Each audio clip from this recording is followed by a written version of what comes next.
Hello, and thank you for joining us for another video as we are going through the process of celebrating Mental Health Awareness Month. My name is Jayla Robinson. I am a licensed professional counselor who has been contracted with the Army National Guard, and today I have the privilege and the pleasure of taking time out and sitting with Captain Thomas. Captain Thomas, I'm going to allow you to introduce yourself to the audience and let them know a little bit about who you are and some of your numerous accolades. Well, thank you, ma'am. And I'm Captain Megan Thomas. I'm the Deputy State Family Programs during my week job. And on the weekends, drill weekends, and of course annual training time periods, I'm the commander of an infantry unit, which is HHC 2nd and 153rd. Thank you so much for being with us. I really thank you for your time. As one of the first females to become a commander over an infantry company, tell us a little bit about what that process was like. How did you get to that place? What type of barriers or hurdles did you overcome? So I was approached by a senior NCO one day who actually is over our state's training office.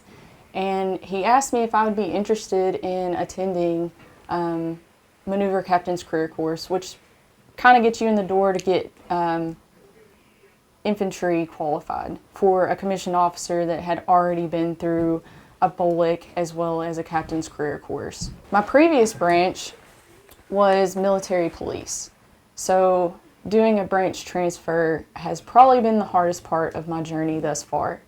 What that means is, even though I am qualified as an infantry officer, I still have to go through the federal recognition part in order to be federally recognized as an infantry officer. I have to have at least 1 year of rated time, which I'm very lucky and privileged to have been given the opportunity to do.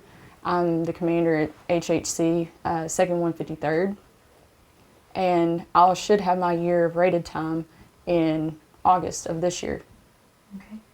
All right. So I think just because that is such a unique experience to you, I think for some of the people who are watching and listening, talk about what it takes from an internal standpoint to be willing to actually walk into that being the first one, kind of being that trailblazer in a sense.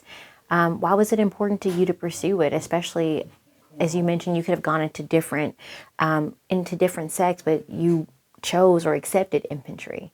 Why was that important? It's something that I've always wanted to be able to do personally. Did I ever think that I would be given the opportunity? Not in my lifetime, no. But, you know, I was blessed and I was given the opportunity. And once I walked through the doors at Fort Benning at the Maneuver Center of Excellence, I was nervous, I'm not going to lie. I mean, I'm doing something that not many females have done yet.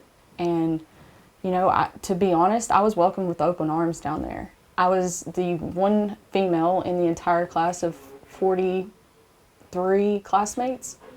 But, you know, everybody was willing to help. It was just a great experience overall. Let me ask you a question. If your experience wasn't as positive as it was, and I'm really happy that it was so positive for you, but let's say that you came down there and you were, you know, one of 44, right? Mm-hmm. And let's say that you were met with almost like less than positive regard. Let's say that people were antagonistic towards your presence, or maybe felt like, you know, what are you doing here? Maybe you shouldn't be here. You don't belong here. Do you think you would have persevered through it, or do you think that you would have said, this is not for me? Because as you mentioned before, you kind of had that feeling of, will this really even happen in my lifetime? Right. So how do you think you would have handled it if it wasn't so positive? I believe that I would have persevered. If you drill down the statistics in the state of Arkansas, I mean, the current statistics as it stands, I don't have those numbers, but about 2 years ago, whenever I started this journey, it was about 16% females in the Arkansas Army National Guard. You have to think that the officer world, it's an even smaller percentage of those numbers. So there are fewer females in the Arkansas Army National Guard, and so there will be less females in these combat arms roles too. But I definitely think I would have persevered due to the fact that comments like that They don't know me personally. They can't really get to me, except it fuels that fire to succeed. I want to go hard. I want to complete this. It's something that I've personally always wanted for my life, and they can't take that away from me. Okay, and that sounds like a lot of mental toughness. And I guess I'm curious to know, how do you get to that place? I mean, especially as we think about Mental Health Awareness Month, one thing we always want to be mindful of is that our self-talk matters. The things that we say to ourselves matter sometimes a lot more than what, anyone else could say about us. The stuff I say to myself that's a voice I can't just tune out. So what are some things that you say to yourself to kind of allow you to be the kind of person that says, you know what, you don't know me. I'm not going to let your opinion, determine my reality. I'm going to press in. I'm going to go hard. I'm not just going to like squeak by. I'm going to blow it out of the water. Like, how do you become that person?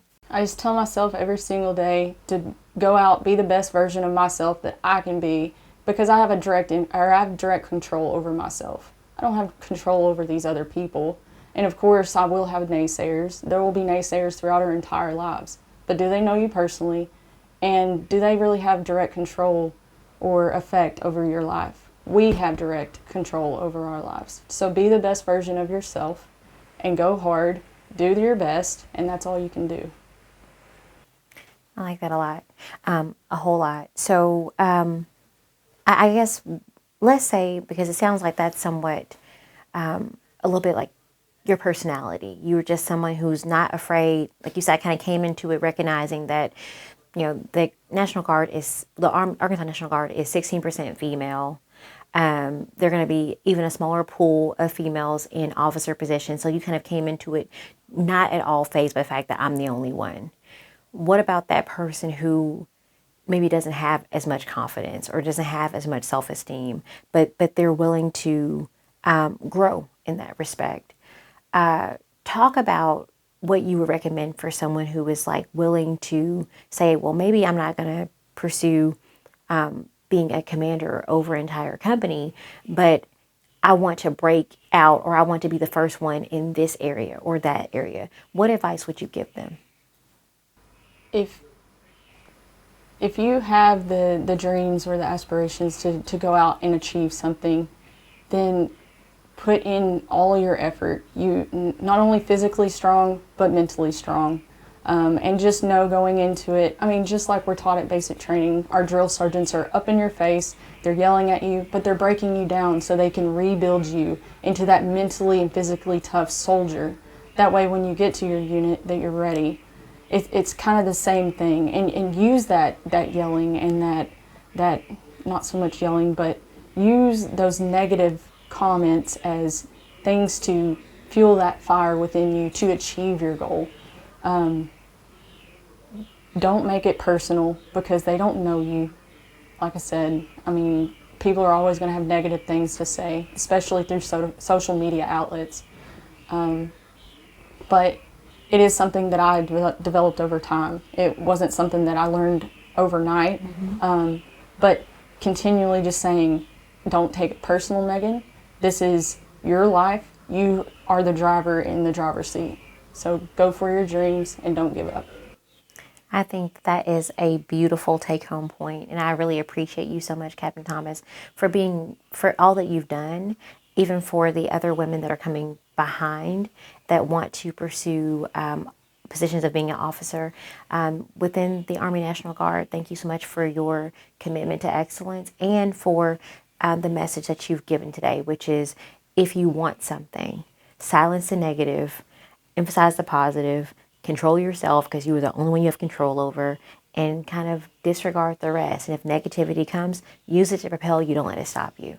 Exactly. Thank you so much for that. Thank you so much, ma'am.